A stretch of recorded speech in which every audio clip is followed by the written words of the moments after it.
오늘 말씀 우리 함께 보도록 하겠습니다. 오늘부터는 에스라가 시작이 됩니다. 에스라서 1장 1절부터 11절 말씀 함께 보도록 하겠습니다. 저와 함께 교독하시겠습니다. 여호와께서 에레미야의 입으로 하신 말씀을 이루시기 위해 페르시아 왕 고레스 1년에 페르시아 왕 고레스의 마음을 감동시켜서 그가 온 나라에 칙령을 공포하고 공문을 보내게 하셨습니다. 페르시아 왕 고레스가 말한다. 하늘의 하나님 여호와께서 내게 세상의 온 나라를 주셨고 그분을 위해 유다의 예루살렘에 성전을 세울 임무를 주셨다. 너희 가운데 하나님을 섬기는 여호와의 백성이 누구냐? 하나님이 함께 하시길 바라노라. 여호와를 섬기는 백성은 이제 유다의 예루살렘으로 올라가 이스라엘의 하나님 여호와의 집을 지으라. 그분은 예루살렘에 계신 하나님이시다. 포로로 잡혀온 백성이 어디서 살든 그 지역의 사람들은 그들에게 금은과 물품과 가축으로 도와 예루살렘에 있는 하나님의 집을 위해 기꺼이 헌금을 드릴 수 있게 하라. 그리하여 유다와 베냐민 가문의 우두머리와 제사장과 레위 사람은 하나님께서 영을 움직이신 모든 사람과 함께 일어나 여호와의 집을 지으려고 예루살렘으로 올라갔습니다.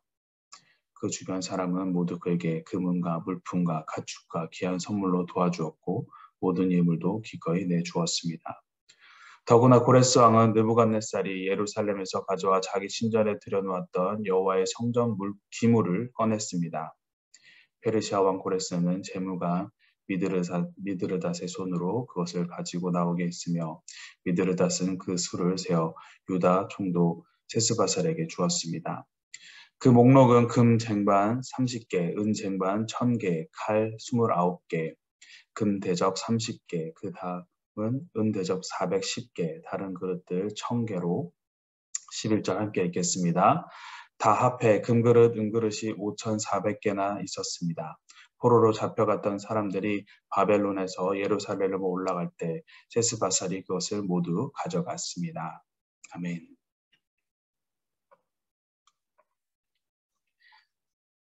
오늘 말씀을 통하여 세상의 주인 되시며 주관자 되시는 하나님의 뜻을 깨닫게 되는 은혜가 우리 가운데 임하기를 소망합니다. 오늘부터 시작되는 에스라서는 BC 538년 페르시아, 개역개정에서는 바사라고 표현되어 있습니다. 페르시아 왕 고레스의 포로 기한 칙령에서부터 2차 기한까지의 내용을 배경으로 하는 말씀입니다. 오늘 말씀을 통해 우리는 이 땅의 진정한 주인이 누구신지, 주관자가 누구이신지를 확인할 수가 있습니다. 1절 말씀 함께 보도록 하겠습니다. 여호와께서 예레미야의 입으로 하신 말씀을 이루기 위해 페르시아 왕 고레스 1년에 페르시아 왕 고레스의 마음을 감동시키셔서 그가 온 나라에 칙령을 공포하고 공문을 보내게 하셨습니다. 아멘. 고레스가 페르시아 제국을 건설하기 이전에 있었던 왕국들, 그들은 정복제에 대한 정책으로 강제 이주나 또는 민족 혼합 정책을 사용하였습니다. 강압적으로 그들이 자신들에게 복종을 하게 하였습니다.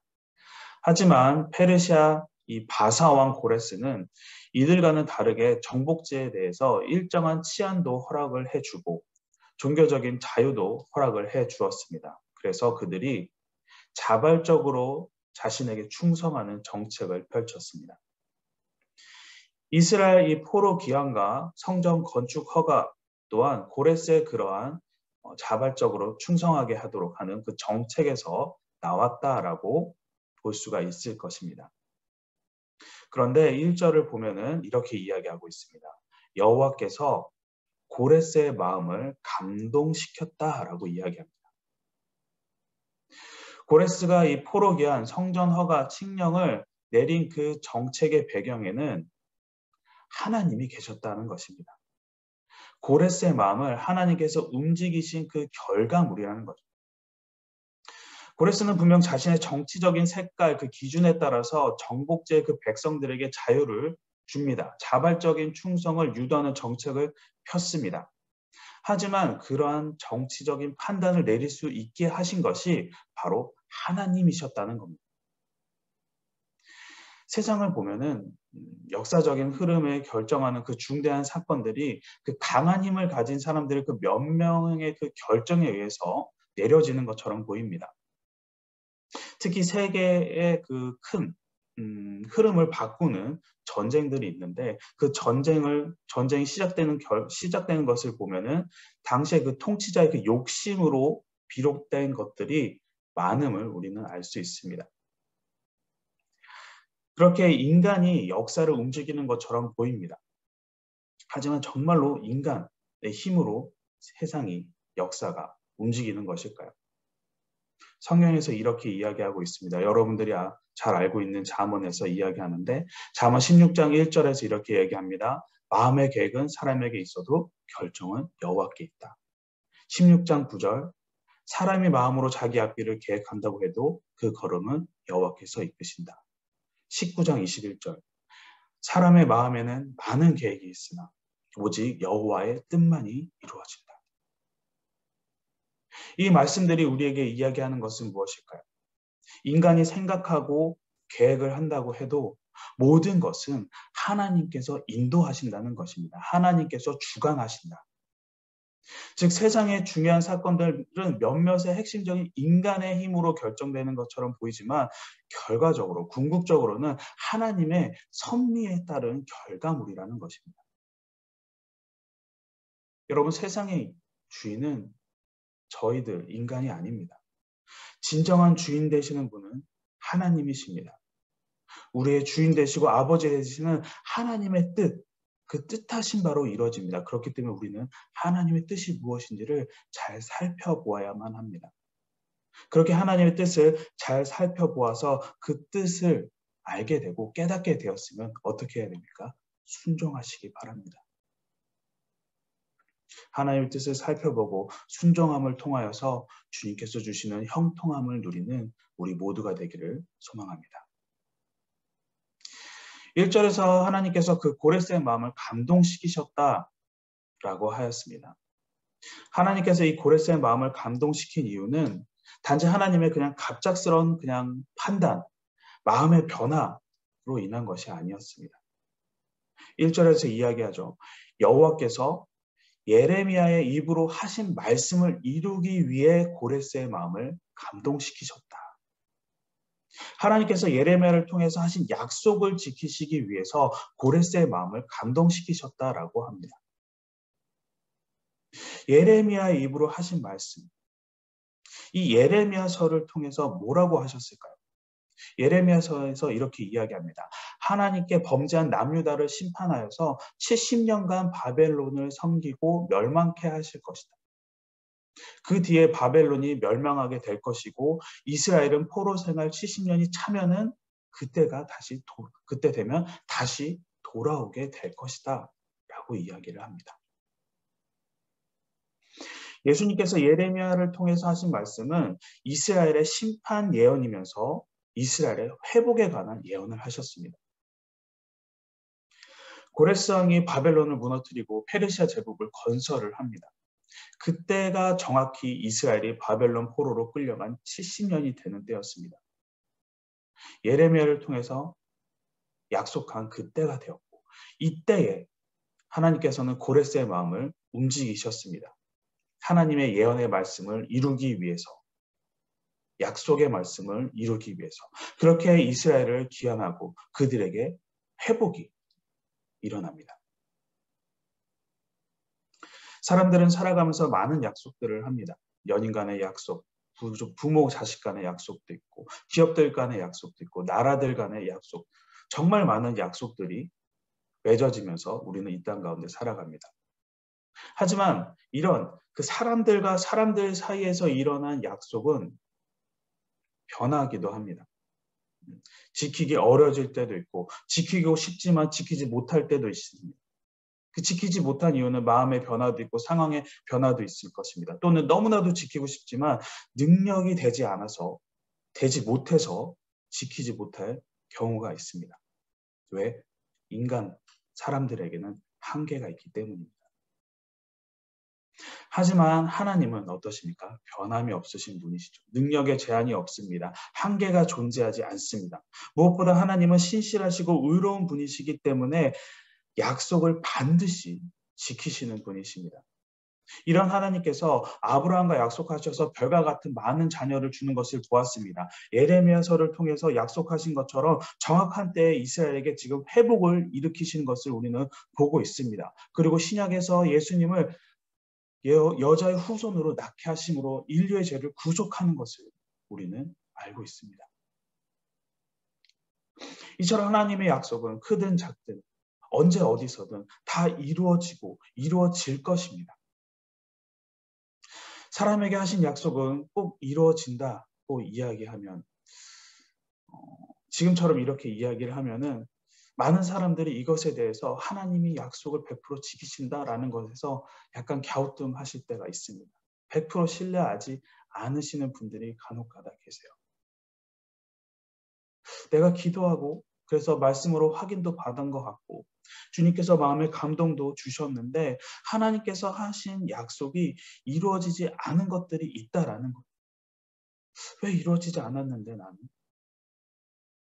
하지만 여러분 그것은 하나님께서 약속을 어기신 것이 아닙니다. 그렇다고 잊으신 것도 아니에요.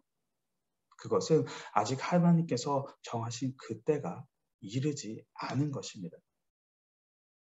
성경에서 이야기하죠. 심판의 때가 속히 올 것이다 라고 이야기하지만 인간적인 계산법으로 2000년이 지났지만 어떻게 됩니까? 속히 올 것이라고 하는 그때가 아직도 오지 않고 있어요. 이 말은 하나님께서 생각하는 그 시간 계산법과 인간적인 그 계산법이 틀리다는 거예요. 아직 하나님의 그때가 오지 않은 것이지 약속이 이루어지지 않는 것이 아닙니다. 하나님께서 하신 약속은 우리의 생이 마칠 때까지 이루어지지 않을 수도 있습니다. 지금 세대가 아니라 다음 세대에 이루어질 수도 있습니다. 하지만 약속하시는 것을 꼭 이루시는 하나님이십니다. 이 약속을 이루시는 하나님을 믿으시면서 이 땅 가운데 하나님을 신뢰하며 살아가는 여러분 되시기를 소망합니다. 3절 말씀 함께 읽도록 하겠습니다. 너희 가운데 하나님을 섬기는 여호와의 백성이 누구냐? 하나님이 함께 하시기를 바라노니 여호와를 섬기는 백성은 이제 유다의 예루살렘으로 올라가 이스라엘의 하나님 여호와의 집을 지으라. 그분은 예루살렘에 계신 하나님이시다. 고레스가 예루살렘 귀한 칙령을 공포한 대상을 보면은 하나님을 섬기는 여호와의 백성이다. 백성이라고 이야기합니다. 그렇게 예루살렘으로 귀환을 하는 하나님을 섬기는 자들에게는 어떻게 한다고 합니까? 4절에 이어지는 4절의 말씀처럼 적극적으로 물질과 생활에 필요한 물품들을 지원할 것이다 라고 이야기를 합니다. 이 말은 예루살렘으로 귀환을 하는 모든 이스라엘 백성들은 가기만을 원하면은 갈 수 있다는 거예요. 5절 말씀 우리 함께 읽도록 하겠습니다. 그리하여 유다와 베냐민 가문의 우두머리와 제사장과 레위 사람은 하나님께서 영을 움직이신 모든 사람들과 함께 일어나 여호와의 집을 지으려고 예루살렘으로 올라갔습니다. 그렇게 모든 이스라엘 사람이 갈 수 있는데 5절 말씀을 보면은 예루살렘으로 귀환하는 공문에 응답하는 것은 단 두 지파뿐입니다. 유다와 베냐민.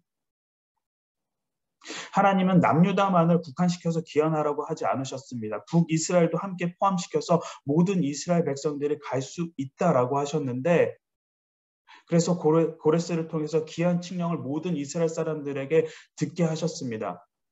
모든 이스라엘 자손에게 회복할 수 있는 기회의 문을 열어주셨습니다.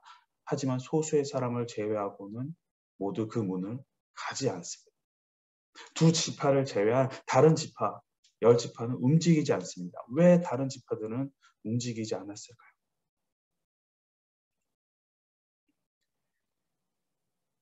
기환을 한다라고 하는 것은 당시 기환을 한다라고 하는 것은 마냥 기쁜 일만은 아니었습니다. 이스라엘 사람들에게 있어서 당시의 그 기한은 지금까지 내가 쌓아온 삶을 포기하고 지금 망해져 버려서 말라져 비틀어져 버린 황폐해져 버린 이스라엘 가서 고생을 시작을 하는 것을 의미를 합니다. 그런 고생이 싫어서 다른 지파 사람들은 예루살렘으로 가지 않기로 한 것이죠. 비록 남아서 노예처럼 살아가고 있지만 익숙한 삶 속에서 편안히 지내는 것을 선택을 했습니다. 그 짧은 평안을 유지하는 것을 선택을 한 거예요.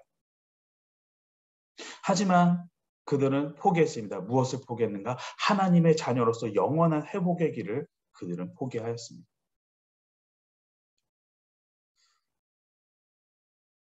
누구든 주를 예수 그리스도로 신하면 나의 주인으로 고백을 하기만 하면은 구원을 얻고 우리는 천국 백성이 될 수 있는 길이 열려 있습니다. 그런데 그 길은 좁습니다. 자기 십자가를 지고 가야만 합니다. 세상적인 잃은 것이 많고 세상적으로 포기해야 될 것이 많은 길입니다.